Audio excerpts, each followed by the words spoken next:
Halo kawan Kumbang, selamat datang di channel Kumbang Kidal. Kali ini kita ada pembahasan tentang 10 faktor utama penentu kesuksesan seseorang di masa depan. Dan bersiap-siaplah kecewa karena kecerdasan intelektual, lulus dengan nilai terbaik, dan berasal dari sekolah favorit bukan termasuk 10 penentu kesuksesan utama. Hal ini didasarkan pada riset yang dilakukan oleh Thomas Stanley, kemudian dibukukan dalam buku yang berjudul The Millionaire Mind.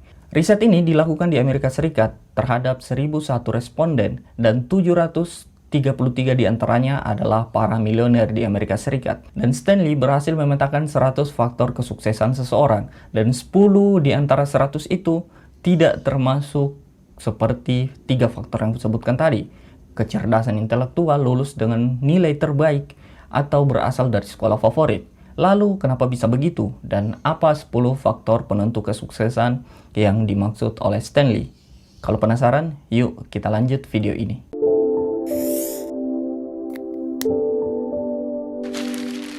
Pada tahun 2000, Thomas Stanley berhasil merilis sebuah buku yang berjudul The Millionaire Mind, yang di dalamnya terdapat 100 faktor penentu kesuksesan seseorang. Ini didasarkan pada penelitiannya terhadap 1.001 responden yang diantaranya terdapat 733 para milioner di Amerika Serikat. Dan kali ini kita hanya akan membahas 1-10 faktor yang paling atas. Apakah yang pertama? Yang pertama itu ternyata di luar dugaan adalah kejujuran. Mengapa kejujuran? Dari suku manapun, dari ras apapun, dari agama manapun, pasti punya norma yang mengatakan bahwa bohong itu buruk, sedangkan sebaliknya, jujur itu baik. Kejujuran adalah pangkal seseorang memperoleh kepercayaan, dan kepercayaan adalah sesuatu yang sangat perlu untuk menunjang seseorang dalam karir, dalam pekerjaan, dalam bisnis, dan dalam berbagai hal. Karena siapa yang mau berbisnis atau siapa yang bekerja sama dengan seorang pembohong atau penipu? Ya kecuali penipu lainnya tentu saja, mereka mungkin bisa saja bekerja sama. Tapi umumnya orang akan mencari seseorang yang jujur. Karena seperti yang kita ketahui, dibohongi itu sangat menyakitkan dan mengecewakan tentu saja. Kemudian faktor yang berada di urutan kedua adalah disiplin keras. Kenapa bisa disiplin? Kawan Kumbang bisa perhatikan, seluruh lini kehidupan yang menuntut persaingan ketat itu dibutuhkan disiplin yang keras. Misalkan, para atlet yang berlomba antara satu negara dengan yang lain, mereka harus latihan dari pagi sampai malam, dan itu berulang-ulang dilakukan bertahun-tahun. Para tentara yang harus berjuang di medan perang, menyangkut nyawa mereka, kedisiplinan dan segala macam itu menjadi faktor yang sangat penting. Karena kalau tidak disiplin dalam berlatih, maka siap-siap kehilangan nyawa sama sekali. Begitu kan? Begitu banyak orang yang ingin sukses dan begitu banyak orang yang bersaing untuk menjadi sukses dalam bidang-bidang tertentu. Dan ini menjadikan kompetisinya sangat ketat. Dan jika tidak disiplin dengan kuat, ya jangan berharap sukses. Aduh, jadi malu sama diri sendiri nih. Oke, kita lanjut ke faktor yang ketiga. Yang ketiga adalah mudah bergaul. Ada pepatah bijak mengatakan bahwa banyak teman, banyak rezeki. Dan saya kira ini adalah sesuatu yang tidak salah. Karena seseorang yang punya pertemanan luas, itu akan memungkinkan dia punya jejaring yang luas. Seseorang yang punya jejaring luas itu akan memungkinkan dia bisa masuk ke dalam banyak lini kehidupan. Atau punya kesempatan lebih luas dibandingkan seseorang yang tidak punya teman. Manusia adalah makhluk sosial. Itu tentu saja mengisyaratkan kita bahwa interaksi sosial itu sangat penting. Komunikasi yang baik itu sangat penting. Dan menjalin pertemanan itu sangat penting. Tapi perlu juga dicatat bahwa pertemanan juga harus difilter. Karena tidak semua lingkungan, tidak semua teman itu bisa membawa pengaruh positif yang baik terhadap kita. Justru bisa sebaliknya. Pertemanan yang buruk, lingkungan pertemanan yang rusak, itu akan membuat seseorang justru bisa menjadi ikut rusak. Yang keempat adalah dukungan pendamping. Seseorang yang mendapat dukungan penuh dari keluarga, kekasih, istri, suami, dan sebagainya, itu biasanya punya kesempatan lebih luas untuk menjadi sukses. Mengapa demikian? Karena orang-orang terdekat seperti keluarga, kekasih, dan teman, itu adalah orang-orang yang paling mengerti kondisi kita. Dan mereka punya chemistry paling kuat terhadap diri kita dibandingkan orang lain. Makanya ketika kita mendapat dukungan positif dari keluarga, kekasih, atau orang terdekat lainnya, seseorang akan punya motivasi lebih kuat untuk menjalani kehidupan. Sedangkan sebaliknya, jika seseorang justru berada di keluarga yang toksik, teman yang toksik, kekasih yang tidak mendukung, itu justru akan membuat seseorang tidak punya gairah. Tapi sayangnya kita justru sering dihadapkan pada kondisi sebaliknya. Kadang-kadang banyak orang yang gagal justru karena tidak mendapat support yang baik dari orang-orang terdekatnya. Banyak anak yang akhirnya menjadi gagal meraih mimpinya karena tidak mendapat dukungan dari orang tuanya. Banyak orang yang gagal karena ketika melakukan sesuatu, temannya justru mencibirnya, dan sebagainya. Yang kelima, ada kerja keras. Mungkin kawan kumbang di luar sana berpikir, kenapa bukan kerja cerdas? Jadi begini kawan, kerja cerdas itu nggak bakal ada artinya kalau nggak dibarengin kerja keras. Karena orang-orang cerdas pun seperti Elon Musk, Bill Gates, dan sebagainya, itu juga mereka kerja keras. Ya kita nggak usah berdebat lah, kerja keras itu masih sangat terbukti menunjang kesuksesan seseorang. Faktor yang keenam adalah kecintaan pada yang dikerjakan. Nah, mencintai pekerjaan itu ternyata sangat penting, kawan kumbang. Kenapa demikian? Karena melakukan pekerjaan yang kita cintai jauh lebih mudah daripada mengerjakan sesuatu yang tidak kita cintai. Maka dari itu kawan kumbang, cobalah untuk cari pekerjaan yang kamu cintai. Atau kalau itu susah, cobalah untuk mencintai pekerjaan yang sedang kamu lakoni. Karena boleh saja pekerjaan yang kamu tidak senangi saat ini adalah pekerjaan yang didambakan oleh banyak orang. Pekerjaan yang kamu lakoni saat ini, suka nggak suka, itu memberimu nafkah, memberimu penghidupan, dan segala macam. Kalau memang sudah tidak suka dengan pekerjaan itu, ya tinggalkan, cari pekerjaan yang kamu senangi. Bukan menggerutu dan terus-menerus melakukan pekerjaan yang kamu tidak senangi itu.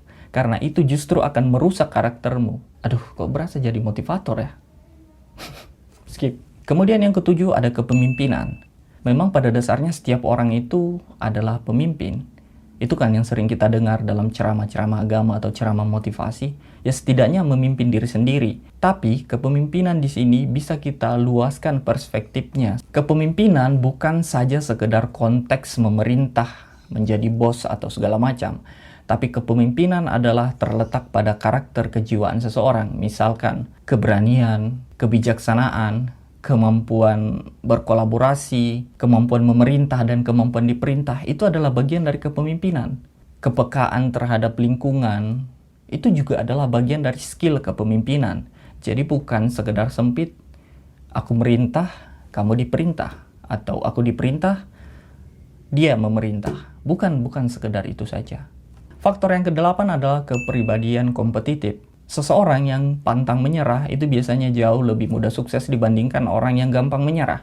Dan seseorang yang punya jam kompetisi yang banyak itu biasanya lebih handal dibandingkan seseorang yang jarang berkompetisi. Teman-teman bisa cek dimanapun itu berada, dalam olimpiade, dalam sepak bola.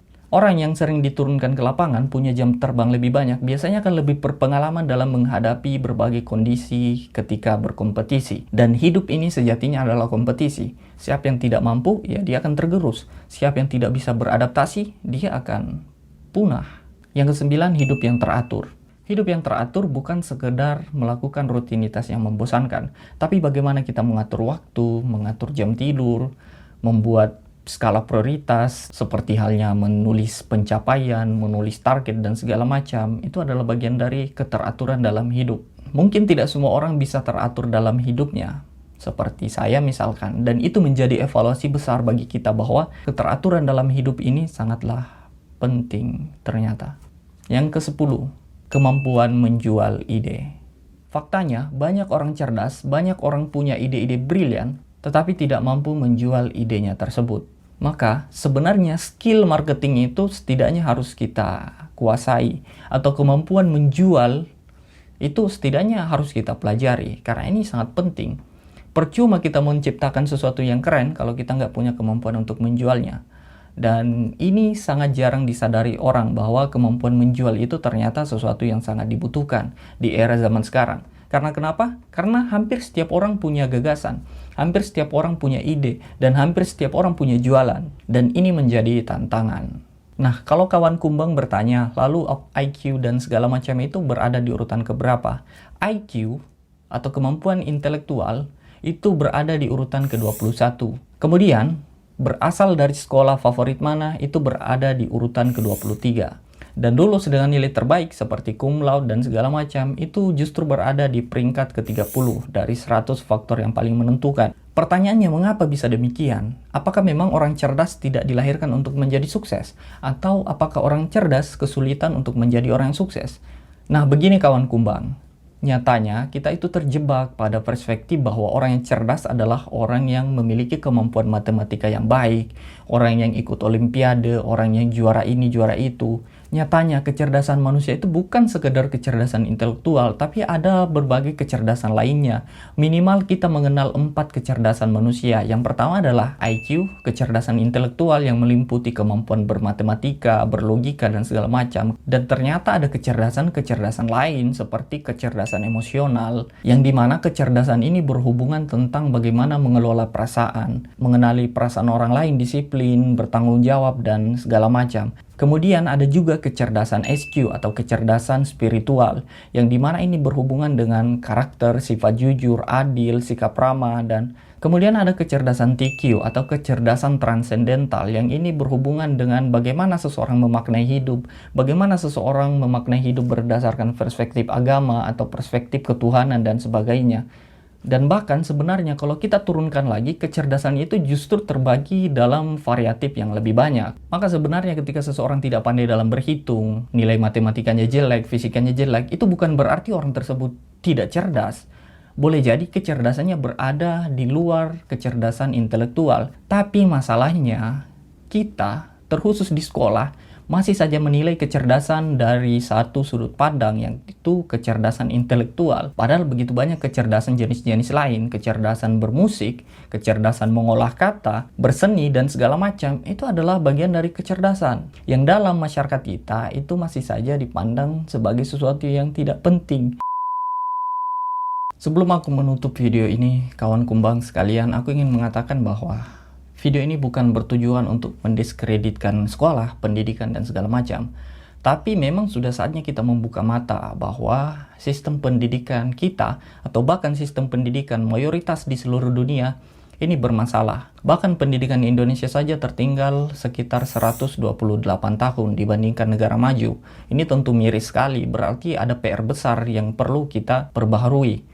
Pendidikan dari zaman kolonial Belanda sampai sekarang itu gitu-gitu aja. Sekarang-sekarang aja orang sudah mulai sekolah online, via Zoom, via YouTube, dan segala macam karena terpaksa karena pandemi. Tapi masalah besarnya adalah seringkali sekolah itu atau instansi pendidikan itu terlalu lambat dalam bergerak untuk mengikuti perkembangan zaman yang bergerak begitu cepat. Dan ini membuat pendidikan di sekolah atau pelajaran-pelajaran yang kita tempuh bertahun-tahun seringkali tidak relevan dengan kebutuhan kita di kehidupan. Makanya kita perlu meluaskan perspektif bahwa setiap orang itu cerdas, tapi tidak semua orang itu cerdas dalam berhitung. Karena ada berbagai macam jenis kecerdasan lain. Orang yang pandai bermusik, pandai bernyanyi, dia cerdas. Dia bisa menjadi idol, bisa bikin YouTube, di-subscribe, dapat duit, dan segala macam. Orang yang bisa menulis, orang yang bisa berpidato, orang yang kemampuan berbicaranya bagus, itu juga bentuk kecerdasan yang lain. Orang yang bisa punya teman banyak, gampang bergaul, itu juga adalah salah satu bentuk kecerdasan. Jadi pada dasarnya setiap manusia itu cerdas. Kalau kata Einstein, setiap anak cerdas, tapi jangan menilai ikan dari cara dia memanjat pohon. Itu kan tidak mungkin. Apa begitu quotes Einstein? Kalau salah ya maklum aja lah, lupa. Yang terakhir banget nih buat kawan kumbang, apa yang kupaparkan 10 itu tadi adalah hasil penelitian yang dilakukan di Amerika Serikat, yang mungkin itu bisa saja sangat berbeda dengan kondisi yang ada di Indonesia. Tapi sebagian besar ketika kita memiliki 10 faktor yang aku sebutkan tadi berdasarkan penelitian Stanley, aku kira itu cukup baiklah untuk menjadi modal seseorang. Dan 10 yang aku sebutkan tadi tidak semuanya aku miliki, atau bahkan sebagian besar tidak aku miliki dan sedang coba untuk memilikinya. Karena tujuan video ini dibuat bukan untuk menggurui orang lain, tapi justru untuk menjadi pengingat bagi diri sendiri. Sekian dulu bagi kawan kumbang sekalian. Terima kasih telah menyimak video ini. Jangan lupa nonton video-video saya yang lain, dan jangan lupa like, komen, dan subscribe video ini. Salam kumbang kidal.